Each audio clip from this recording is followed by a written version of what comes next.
Hi అండి. మీకు తెలుసా 100లో 98% మందికి ఈ సిమ్టమ్స్ ఉన్నాయండి. ఏంటా సిమ్టమ్స్ అనుకుంటున్నారా? ఊరికే తలనొప్పి రావటం కానివ్వండి, లేకపోతే కడుపు ఉబ్బరంగా ఉండటం కానివ్వండి, లేదా పుల్లటి తేన్పులు రావటం కానివ్వండి, లేకపోతే కొంచెం తిన్నా కానీ మనకి రోజంతా అలసటగా అనిపించడము, లేదా నోటి దుర్వాసన రావటం లాంటివి ఉన్నాయంటే ఈ సిమ్టమ్స్ అన్ని ఏంటి?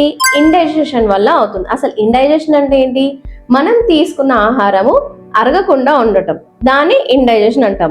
అది ఎందుకు వస్తుంది అంటే మెయిన్గా మనము టైం టు టైం తీసుకోము, అండ్ తీసుకునే ఈ జంక్ ఫుడ్స్ కానివ్వండి, మసాలాస్ కానివ్వండి, ఇలాంటివి ఎక్కువగా తీసుకోవడము, అండ్ అలాగే తిన్న ఆహారం అరగక ముందుకే మళ్ళీ మళ్ళీ తినేస్తూ ఉండటము. ఎందుకంటే మనకు ఆకలి అవుతుందండి, క్రేవింగ్స్ వస్తున్నాయండి అని చెప్తూ ఉంటాం.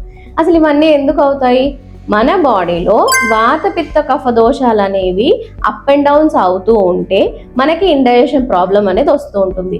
సో ఒకవేళ మీకు ఈ సిమ్టమ్స్ అనేవి స్టార్టింగ్ స్టేజ్లో ఉన్నాయి అనుకోండి, కొంచెం డైలీ హాట్ వాటర్ తీసుకోవడం కానివ్వండి, లేకపోతే జీలకర్ర శుంఠి కషాయం తీసుకోవడము, అలాంటివి చేయండి.